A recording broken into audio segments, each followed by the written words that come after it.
सूरह बकरा।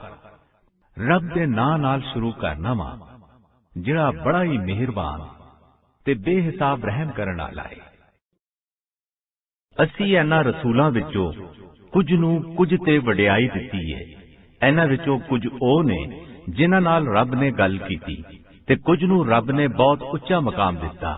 ते असी ईसा बिन मरियम अलैहिस्सलाम नूं करामात दिते ते रूहुल कुदस जिबरील अलैहिस्सलाम दे राहीं उन्हां दी मदद कीती।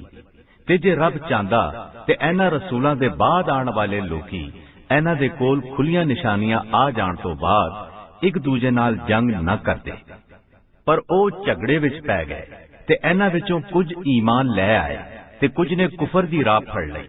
ते जे रब चाहंदा ते ओ लोकी एक दूजे नाल जंग ना करदे, पर रब जो चाहंदा है करदा है। ऐ ईमान वालियो, असी तुहानू जेड़ी रोजी दित्ती है इहदे विचों रब दी राह विच खर्च करो। ओ दिन आण तो पहला जदों ना कुछ वेचिया जावेगा ते ना कुछ खरीदिया जावेगा ते ना कोई दोस्ती कम आवेगी ते ना कोई सिफारिश। ते कुफर करन वाले अपने उत्ते ही जुल्म करन वाले ने। रब दे सिवा कोई इबादत दे लायक नहीं। ओ हमेश तो जीउंदा है ते सारे जहान नू चलाण वाला है। ओ ना अखां मीटदा है ते ना ओनू निंदर आंदी। आसमानां ते ज़मीनां विच जो कुछ है सारा ओंदा ही है। केड़ा है जो ओंदे हुजूर विच ओंदी इजाजत दे बगैर किसे लई सिफारिश करे। ओ सारा ओ कुछ जानदा है जेड़ा लोकां दे सामने ते उन्हां दे पिछे वे। ते लोकी ओंदे इलम विचों किसे भी शै नूं घेरा नहीं पा सकते सिवा ओनी मिकदार दे जिन्नी ओ चाहंदा है। ओंदी कुर्सी दी वडियाई आसमानां ते जमीन नूं शामिल करदी है ते एंदी हिफाजत ओंदे उत्ते बोझ नहीं। ओही उच्चा ते शान वाला है। दीन विच दाखिल होण लई किसे नूं मजबूर ना कीता जावे। हिदायत भैड़े रस्ते तो वख ते उच्ची हो गई है। बस जेड़ा कोई तागूत बुत दा इनकार कर देवेगा ते रब उत्ते ईमान लै आवेगा, ओने हकीकत विच एक इहो जिहे पक्के कड़े नूं पूरी ताकत नाल फड़ लिया जेड़ा कदी नहीं टुटेगा। ते रब बहुत ही सुनण वाला ते जानण वाला है। रब ईमान वालियां दा दोस्त है। ओ उन्हां नूं कुफर दे हनेरियां विचों कढ के ईमान दे चानण तिकर पहुंचा देंदा है। ते कुफर करन वालियां दा दोस्त तागूत है जेड़ा उन्हां नूं ईमान दे चानण तो महरूम करके कुफर दे हनेरियां तिकर पहुंचा देंदा है। ओही लोकी दोज़ख वाले ने, ओंदे विच हमेशा ही रहणगे। की तुसी उस बंदे दे हाल ते गौर नहीं कीता जिन्ने इब्राहिम अलैहिस्सलाम नाल ओदे रब बारे दलील कीती सी, इस लई कि रब ने ओनू हुकूमत दित्ती हुई सी। जदों इब्राहिम ने आख्या कि मेरा रब ते ओवे जेड़ा जिंदड़ी ते मौत देंदा है, ओने आख्या कि मैं जीउंदा करना ते मारना। इब्राहिम अलैहिस्सलाम ने आख्या कि रब सूरज नूं मशरिक वल्लों कटदा है, तू एनू मगरिब तो कट के वखा। ते ओ काफिर जवाब ना दे सकिया ते रब जालमां नूं हिदायत नहीं देंदा। या उस बंदे दे हाल ते गौर नहीं कीता जेड़ा एक बस्ती विचों लंघिया जेड़ी अपनी छतां दे नाल डिगी पई सी। ओने आख्या कि रब हुण किस तरह इस बस्ती नूं मरण तो बाद जीउंदियां करेगा। ते रब ने ओनू 100 वरियां लई मुर्दा कर दिता, फिर ओनू जीउंदा कीता। रब ने आख्या कि तुसी किन्ने चिर इस हालत विच रहे। ओने आख्या कि एक ध्याड़े या ध्याड़े दा कुछ हिस्सा इस हालत विच रहा वा। रब ने आख्या 100 वरे रहे हो। बस अपनी खाण पीण वालियां शैवां नूं वेखो, ओ खराब नहीं होईयां ने। ते अपने खोते नूं वेखो ते ताकि असी तुहानू लोकां लई एक निशानी बना दईए। ते खोते दी हड्डियां वल वेखो कि असी इन्हां नूं किस तरह चुक के एक दूजे नाल जोड़ने आ, फिर उन्हां ते मांस चढ़ाने आ। जदों सच्ची गल खुल के उनके सामने आ गई ते आख्या मैं जानना वा कि बिला शक रब हर शै ते ताकत रखता है। ते याद करो जदों इब्राहिम अलैहिस्सलाम ने आख्या कि ऐ मेरे रब मैनू वखा दे कि तू मुर्दियां नूं किस तरह जीउंदा करना है। रब ने आख्या कि तुसी एंदे उत्ते ईमान नहीं रखते। इब्राहिम अलैहिस्सलाम ने आख्या हां ऐ मेरे रब, पर चाहना वा कि मेरा दिल सुकून फड़े। रब ने आख्या 4 परिंदे लैके उन्हां नूं अपना प्यार करन वाला बनाओ, फिर उन्हां दा एक एक टोटा हर पहाड़ ते सुट दिओ, फिर उन्हां नूं सद्दो, ओ तुहाडे कोल नसदे टुरे आणगे ते समझ लवो कि रब डाडा ते बहुत इलम वाला है। ਜਿਹੜੇ ਲੋਕੀ ਆਪਣਾ ਮਾਲ ਰੱਬ ਦੀ ਰਾਹ ਵਿੱਚ ਖਰਚ ਕਰਦੇ ਨੇ, ਉਹਨਾਂ ਦੀ ਮਿਸਾਲ ਉਸ ਦਾਣੇ ਵਰਗੀ ਏ ਜਿਨਨੇ 100 ਗੁੱਛੇ ਉਗਾਏ ਤੇ ਹਰ ਗੁੱਛੇ ਵਿੱਚ 100 ਦਾਣੇ ਸਨ, ਤੇ ਰੱਬ ਜਿਹਦੇ ਲਈ ਚਾਹੁੰਦਾ ਏ ਹੋਰ ਵਧਾ ਦਿੰਦਾ ਏ, ਤੇ ਰੱਬ ਬਹੁਤ ਵਧਾਉਣ ਵਾਲਾ ਤੇ ਇਲਮ ਵਾਲਾ ਏ। ਜਿਹੜੇ ਲੋਕੀ ਆਪਣਾ ਮਾਲ ਰੱਬ ਦੀ ਰਾਹ ਵਿੱਚ ਖਰਚ ਕਰਦੇ ਨੇ, ਫਿਰ ਖਰਚ ਕਰਨ ਤੋਂ ਬਾਅਦ ਨਾ ਅਹਿਸਾਨ ਦੱਸਦੇ ਨੇ ਤੇ ਨਾ ਹੀ ਦੁੱਖ ਪਹੁੰਚਾਦੇ ਨੇ, ਉਹਨਾਂ ਦਾ ਸਵਾਬ ਉਹਨਾਂ ਦੇ ਰੱਬ ਕੋਲੋਂ ਮੌਜੂਦ ਹੈ, ਤੇ ਨਾ ਉਹਨਾਂ ਤੇ ਕੋਈ ਡਰ ਹੋਵੇਗਾ ਤੇ ਨਾ ਉਹਨਾਂ ਨੂੰ ਕੋਈ ਦੁੱਖ ਹੋਵੇਗਾ। ਚੰਗੀ ਗੱਲ ਤੇ ਮਾਫ ਕਰ ਦੇਣਾ ਉਹ ਸਦਕੇ ਤੋਂ ਵਧੀਆ ਹੈ ਜਿਹਦੇ ਬਾਅਦ ਤਕਲੀਫ ਪਹੁੰਚਾਈ ਜਾਏ, ਤੇ ਰੱਬ ਬੇਨਿਆਜ਼ ਤੇ ਬਰਦਾਸ਼ਤ ਕਰਨ ਵਾਲਾ ਹੈ। ਐ ਈਮਾਨ ਵਾਲਿਓ, ਆਪੇ ਸਦਕਿਆਂ ਨੂੰ ਅਹਿਸਾਨ ਦੱਸ ਕੇ ਤੇ ਤਕਲੀਫ ਪਹੁੰਚਾ ਕੇ ਜ਼ਾਇਆ ਨਾ ਕਰੋ, ਉਸ ਬੰਦੇ ਵਾਂਗੂ ਜਿਹੜਾ ਆਪਣਾ ਮਾਲ ਲੋਕਾਂ ਨੂੰ ਵਿਖਾਉਣ ਲਈ ਖਰਚ ਕਰਦਾ ਹੈ ਤੇ ਰੱਬ ਤੇ ਆਖਰਤ ਦਿਹਾੜੇ ਉੱਤੇ ਈਮਾਨ ਨਹੀਂ ਰੱਖਦਾ ਹੈ। ਉਹਦੀ ਮਿਸਾਲ ਉਸ ਪਹਾੜੀ ਵਰਗੀ ਹੈ ਜਿੰਦੇ ਉੱਤੇ ਮਿੱਟੀ ਪਈ ਹੋਵੇ, ਫਿਰ ਉਹਦੇ ਉੱਤੇ ਡਾਢਾ ਮੀਂਹ ਪੈ ਜਾਵੇ ਜਿਹੜਾ ਉਹਨੂੰ ਸਿਰਫ ਇੱਕ ਸਖਤ ਪੱਥਰ ਛੱਡ ਦੇਵੇ। ਇਹਨਾਂ ਮੁਨਾਫਿਕਾਂ ਨੇ ਜੋ ਕੁਝ ਖਟਿਆ ਸੀ ਉਹਦੇ ਵਿੱਚੋਂ ਇਹਨਾਂ ਦੇ ਕੁਝ ਹੱਥ ਨਹੀਂ ਆਵੇਗਾ, ਤੇ ਰੱਬ ਕਾਫਰਾਂ ਨੂੰ ਹਿਦਾਇਤ ਨਹੀਂ ਦਿੰਦਾ। ਤੇ ਜਿਹੜੇ ਲੋਕੀ ਆਪਣਾ ਮਾਲ ਰੱਬ ਦੀ ਖੁਸ਼ੀ ਲਈ ਤੇ ਆਪਣੇ ਆਪ ਨੂੰ ਸੱਚੇ ਦੀਨ ਤੇ ਖਿਲਾਰਨ ਲਈ ਖਰਚ ਕਰਦੇ ਨੇ, ਉਹਨਾਂ ਦੀ ਮਿਸਾਲ ਉਸ ਬਾਗ ਦੀ ਏ ਜਿਹੜਾ ਕਿਸੇ ਉੱਚੀ ਥਾਂ ਤੇ ਹੋਵੇ, ਜਿੰਦੇ ਤੇ ਡਾਢਾ ਮੀਂਹ ਪਿਆ ਤੇ ਉਹਨੇ ਦੂਣਾ ਫਲ ਦਿੱਤਾ, ਤੇ ਜੇ ਮੀਂਹ ਨਾ ਵਸਿਆ ਤੇ ਤਰੇਲ ਹੀ ਬਤੇਰੀ ਹੋਵੇਗੀ, ਤੇ ਰੱਬ ਤੁਹਾਡੇ ਕੰਮਾਂ ਨੂੰ ਵੇਖ ਰਿਹਾ ਹੈ।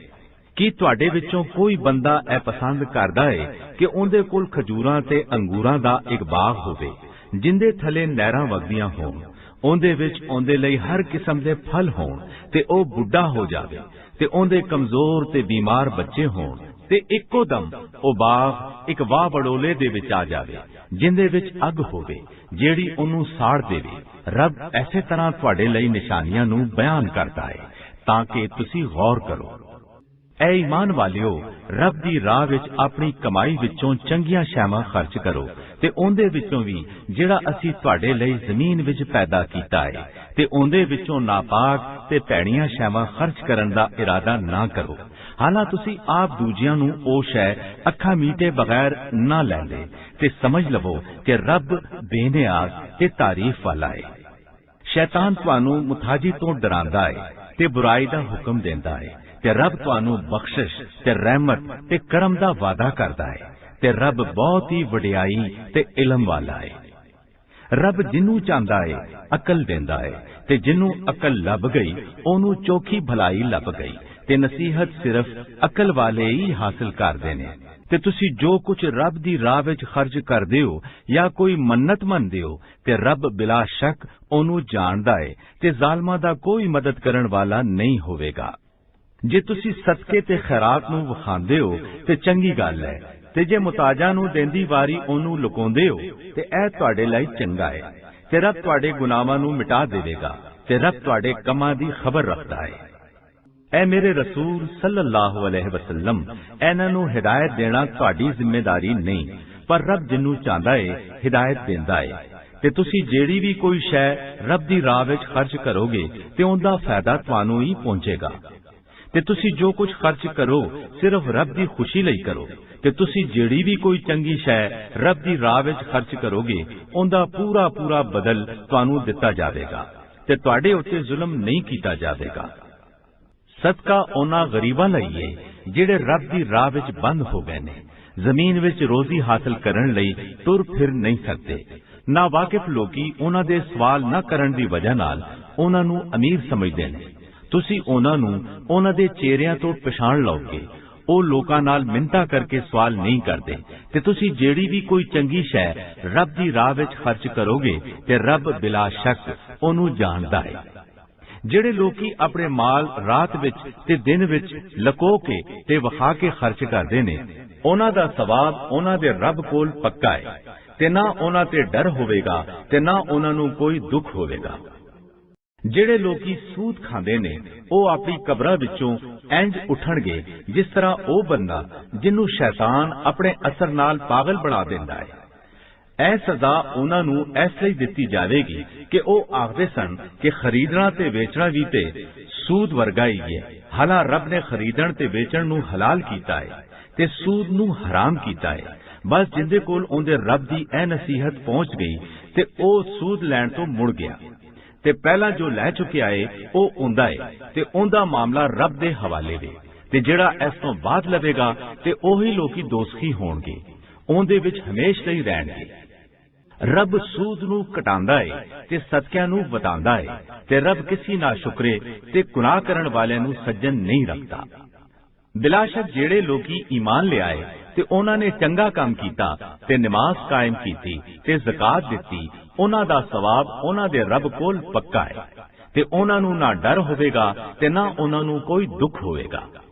ਐ ਈਮਾਨ ਵਾਲਿਓ, ਰੱਬ ਤੋਂ ਡਰੋ ਤੇ ਜਿਹੜਾ ਸੂਦ ਲੋਕਾਂ ਕੋਲ ਬਾਕੀ ਰਹਿ ਗਿਆ ਹੈ, ਜੇ ਈਮਾਨ ਵਾਲੇ ਹੋ ਤੇ ਉਹਨੂੰ ਛੱਡ ਦਿਓ। ਤੇ ਜੇ ਤੁਸੀਂ ਇਹ ਨਹੀਂ ਕੀਤਾ ਤੇ ਰੱਬ ਤੇ ਉਹਨੇ ਰਸੂਲ ਵੱਲੋਂ ਜੰਗ ਲਈ ਤਿਆਰ ਹੋ ਜਾਓ। ਤੇ ਜੇ ਤੁਸੀਂ ਤੌਬਾ ਕਰ ਲਈ ਤੇ ਅਸਲ ਰਕਮ ਤੁਹਾਡੀ ਹੋਵੇਗੀ। ਨਾ ਤੁਹਾਨੂੰ ਜ਼ੁਲਮ ਕਰਨਾ ਚਾਹੀਦਾ ਹੈ ਤੇ ਨਾ ਹੀ ਤੁਹਾਡੇ ਉੱਤੇ ਜ਼ੁਲਮ ਹੋਣਾ ਚਾਹੀਦਾ ਹੈ।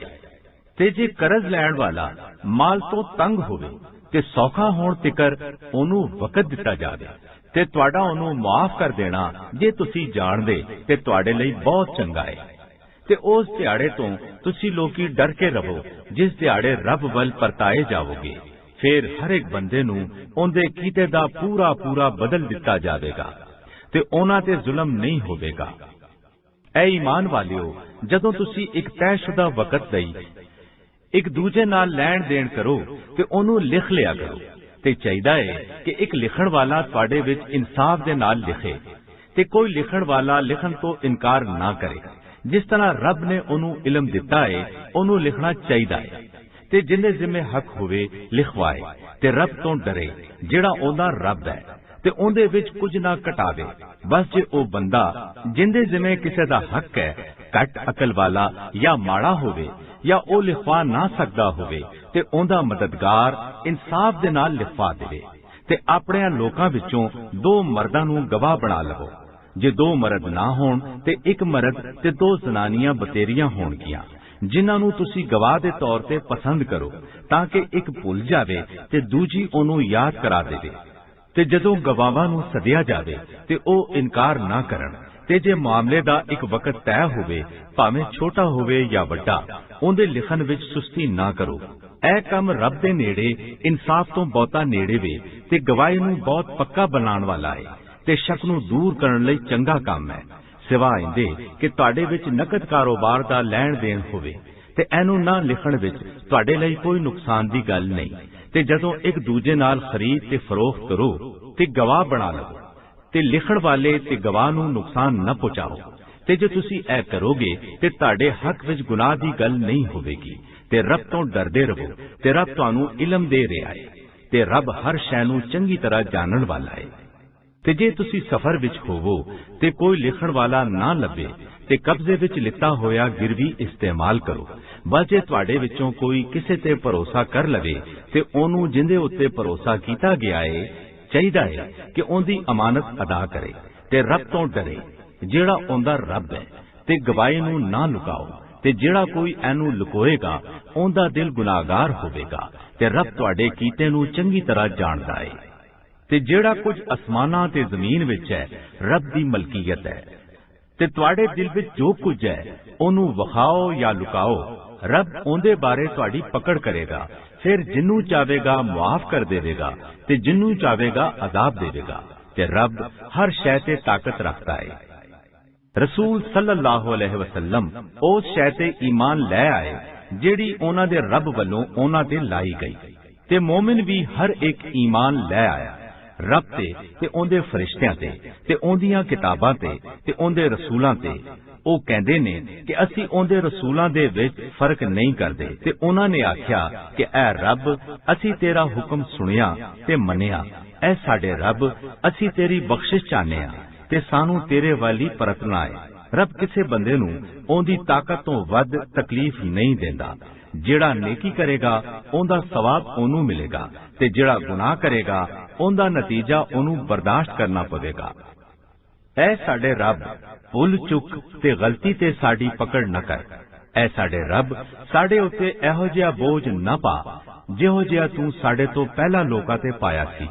ਐ ਸਾਡੇ ਰੱਬ ਤੇ ਸਾਡੇ ਉੱਤੇ ਐਨਾ ਬੋਝ ਨਾ ਪਾ ਜਿੰਦੀ ਸਾਡੇ ਵਿੱਚ ਤਾਕਤ ਨਾ ਹੋਵੇ, ਤੇ ਸਾਨੂੰ ਮਾਫ ਫਰਮਾ ਤੇ ਸਾਡੀ ਬਖਸ਼ਿਸ਼ ਫਰਮਾ ਤੇ ਸਾਡੇ ਉੱਤੇ ਰਹਿਮ ਫਰਮਾ।